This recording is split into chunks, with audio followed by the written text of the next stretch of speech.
Olá pessoal, tudo bem? E hoje eu estou gravando um vídeo para pontuar alguns aspectos importantes acerca da obra do sociólogo clássico francês Émile Durkheim, né? Então ele vai ser, né, alguns conceitos que a gente utiliza na sociologia, né, para explicar as mudanças sociais, né, dentro da nossa sociedade. Esses conceitos foram, né, digamos assim, retirados da obra, né, desse sociólogo clássico. Então, eu vou colocar aqui um slide, é só um minuto para vocês.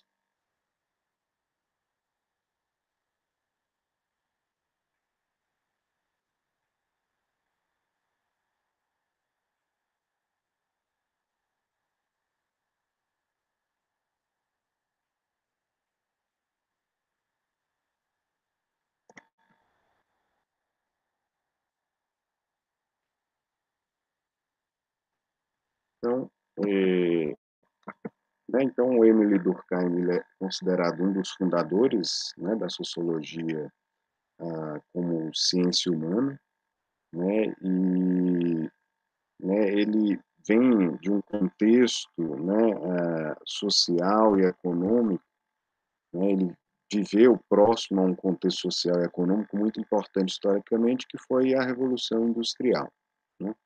Então, nesse período, a sociedade europeia, né, estava passando por profundas transformações sociais e diante dessas mudanças, né, sentiu-se a necessidade, né, de se fundar uma ciência social que buscasse, né, interpretar essas transformações, essas mudanças sociais que estavam mudando radicalmente o cotidiano das pessoas, né, na Europa de então.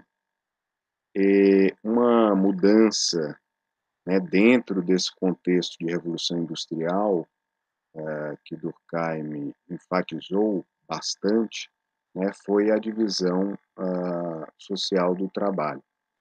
Esse fenômeno tem efeitos, né, econômicos imediatos, né, a produção em série dos produtos, o aumento do consumo por parte das pessoas e, consequentemente, o fortalecimento do capitalismo como sistema econômico. Do ponto de vista mais social, vale destacar um efeito imediato que foi a separação do local de moradia do local de trabalho, né? Antes da Revolução Industrial, geralmente grande parte das pessoas trabalhavam em pequenos negócios familiares dentro de casa. E com o surgimento das indústrias, as pessoas passam a ter um espaço de trabalho fora do espaço domiciliar, né? Um segundo ponto importante, dentro aí, né, da obra do Durkheim, o Durkheim dizia que os sociólogos eles deveriam estudar a sociedade a partir do funcionamento de suas partes interdependentes, né? Que partes interdependentes eram essas? Né? Eram as instituições sociais, né? Família, a escola, a igreja, né? As instituições políticas, né? E, né, principalmente com, né, o fortalecimento do capitalismo, as próprias empresas. Então, fazendo uma analogia, uma comparação, né, assim como um médico estuda o funcionamento do corpo humano, né, a partir de suas partes interdependentes, que são os órgãos, né, o sociólogo ele deveria estudar a sociedade a partir de suas partes interdependentes, que são as instituições sociais. Esse termo interdependente significa que cada parte tem a sua própria função, mas dependem das outras partes para funcionar corretamente. Então, dando um exemplo prático, né, né, dentro aí do nosso corpo humano, o intestino e o estômago, eles não funcionam sem os rins. Então, da mesma forma, e aí já do ponto de vista social, a escola e as religiões não funcionam sem a família e vice-versa. Então, as instituições sociais dentro de uma sociedade, elas têm a sua própria função, cada uma delas, mas elas dependem das outras, né, para que a sociedade funcione, né, de uma maneira mais harmônica, né. O grande objeto de estudo da sociologia, para o Durkheim, é o fato social, né. O fato social, a gente pode colocar, né, a gente poderia, colocar como definição, né, os fatos sociais são acontecimentos sociais que envolvem a ação humana e que teriam obrigatoriamente que ter 3 características ao mesmo tempo, né. Então todo fato social, para ser fato social, ele deve ser geral, né, exterior e coercitivo, né. O que que significa, falar que o fato social ele tem que ser geral? Significa que, o fato social ele não vale para um só indivíduo ou para poucos indivíduos, né. O fato social, para ser fato social, né, ele vale para todos, tá. Ah, o que que significa dizer que o fato social é exterior? Né, significa que antes do indivíduo nascer, o fato social já existia, né, ele vem antes do indivíduo, né, então, quando a gente nasce, por exemplo, as leis, muitas das leis da nossa sociedade, elas já estão lá postas, né, e cabe a gente, seguir, né, essas leis, essas normas, essas regras, né. A terceira característica do fato social é o que a gente chama de coercitividade. O que que significa isso? Que todo fato social, ele é obrigatório dentro de uma sociedade. Então, o fato social, né, é o grande objeto de estudo da sociologia, né, para o Emile Durkheim. E para ser fato social, não é qualquer ação humana que é um fato social, né. Para ser fato social, tem que preencher essas 3 características ao mesmo tempo: generalidade, né, exterioridade e coercitividade, né. Então um exemplo bastante prático, né, da gente observar de fato social, seriam as leis, né. Elas são gerais, elas são exteriores e elas são coercitivas ao mesmo tempo. Portanto, não são todas, né, como eu havia dito, não são todas as ações humanas ou acontecimentos que são fatos sociais. Então, por exemplo, o ato de abrir o guarda-chuva quando está chovendo, né, por exemplo, não seria um fato social. Por quê? Porque ele não preenche, né, esse ato não preencheria as 3 características, né, do fato social ao mesmo tempo. Muitas vezes, quando está chovendo, nem todos abrem, o guarda-chuva, né, até porque muitas vezes muitos esquecem no carro ou esquecem em casa, né, então, assim, esse ato, né, de abrir o guarda-chuva, por exemplo, ele não é coercitivo, ele não é obrigatório. Então, o que que eu estou querendo dizer, né, com esses exemplos? Que, né, um fato social, uma ação humana, né, um acontecimento, para ser fato social, ele precisa preencher essas 3 características que estão aí na tela, né. Precisa ser geral, né, ou seja, um fato social não vale, né, apenas para uma pessoa, vale para todas as pessoas, né. Muitas vezes, o fato social, de uma maneira geral, eles vem antes do indivíduo, então quando o indivíduo se insere na sociedade, o fato social ele já existe, né, e o fato social ele é coercitivo, ou seja, ele é obrigatório para todos aqueles que pertencem a uma determinada sociedade, tá. Então,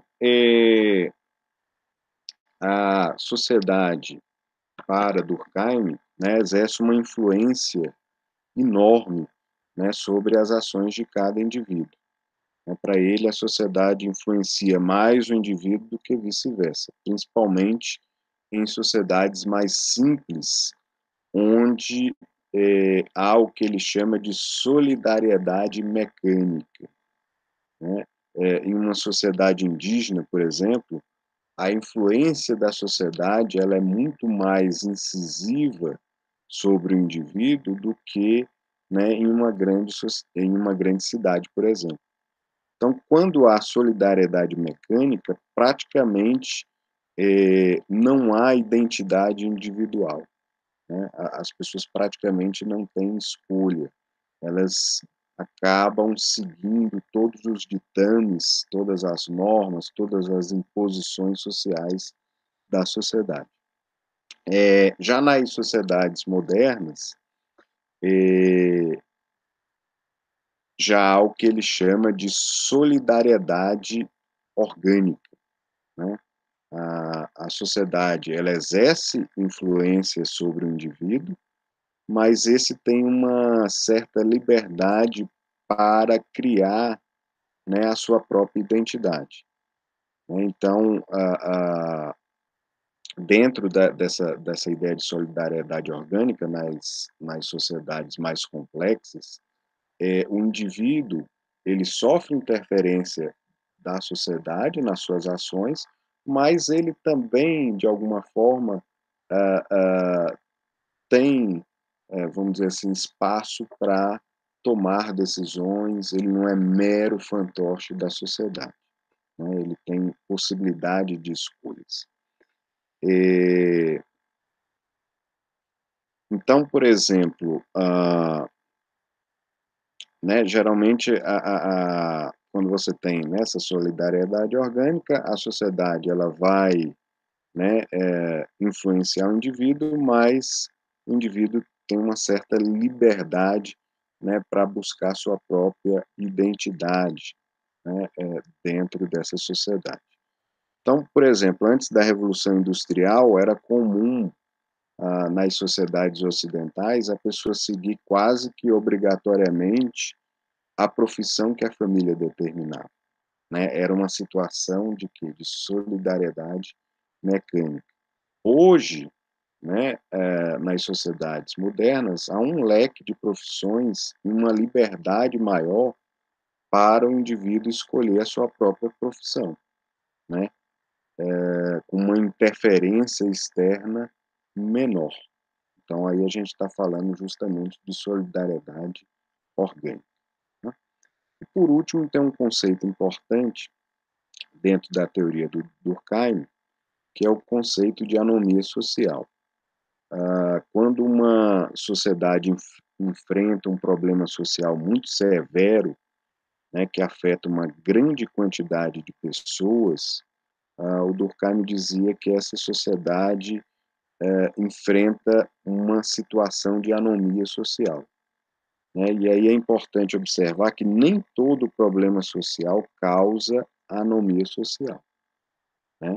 É necessário que o problema seja generalizado, que afete a estrutura da sociedade para ele ser considerado, né, uma situação de anomia social. Então, por exemplo, a criminalidade pode ser uma caracteri pode ter uma característica de anomia social, né, em um país, e pode não ter, né, uma característica de anomia social em outro país. Então vai depender do quanto, esse problema social, que é a criminalidade, está, né, enraizado dentro da estrutura, né, da sociedade, né, da estrutura da sociedade de um país. Então, por exemplo, nos países europeus, de um modo geral, como os índices de criminalidade são baixos, esse problema social não gera, né, uma anomia social. Por quê? Porque não altera, né, de forma substancial a estrutura social dessas sociedades.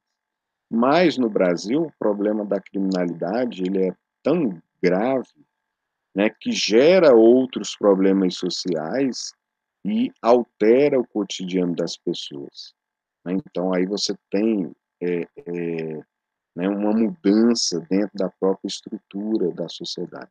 Então, no caso aqui do Brasil, as pessoas deixam de passar, né, ou seguir um certo trajeto, mesmo que esse trajeto represente, né, ganho de tempo, né, perda de tempo, em razão da alta incidência de assaltos. Então, né, a criminalidade ela acaba, mudando, né, os hábitos da pessoa, né, no caso aqui do Brasil. E aí você tem uma situação, né, de anomia social, né. Os muros das casas, né, dos condomínios estão cada vez maiores, por exemplo, né, cada vez mais se utiliza um aparato maior de tecnologia de segurança residencial para se proteger de furtos e assaltos a residências. Então, né, isso é mais um fator que mostra que a questão da criminalidade, ela altera hábitos, né, dentro da nossa sociedade brasileira. Então, no caso do Brasil, a criminalidade é um problema social e, ao mesmo tempo, gera, né, uma anomia social dentro da nossa sociedade, porque está alterando, né, os nossos hábitos, está alterando a estrutura da sociedade brasileira. Então, por exemplo, o número de assassinatos no Brasil, né, anualmente, vem passando de 50.000 pessoas. Em 2017, por exemplo, foram 60.000 assassinatos, né? 90%, né, desses assassinatos, e é importante observar esse número, né, 90% dos assassinatos têm como vítima homens. Então, esse fato, né, tem gerado, por exemplo, uma diminuição da expectativa média do homem no Brasil e contribuído, por exemplo, para um déficit, né, para uma falta de homens em relação às mulheres dentro da nossa sociedade, né. Atualmente no Brasil há 5 milhões de mulheres a mais do que homens. E uma das principais razões para isso são as taxas de homicídio, né, sem controle dentro da sociedade brasileira, né, que afeta principalmente, né, em sua grande maioria, os homens. Então percebam que a criminalidade é um problema social que acaba gerando outro problema social aqui no Brasil, que é a diminuição da expectativa de vida, né, média do homem em relação à mulher, né. Então, quando você tem um problema social, né, que gera outro ou outros problemas sociais, você tem aí começa a ter o quê? Um contexto, né, de anomia social dentro do conceito aí, dentro da concepção, né, do Émile Durkheim, né. Então, por enquanto, a gente vai ficar nesses conceitos, né, mais para frente a gente vai, né, aprofundar um pouco mais esses conceitos e entrar em novos conceitos aí que são importantes para a gente compreender a sociedade a partir da visão do Emile Durkheim.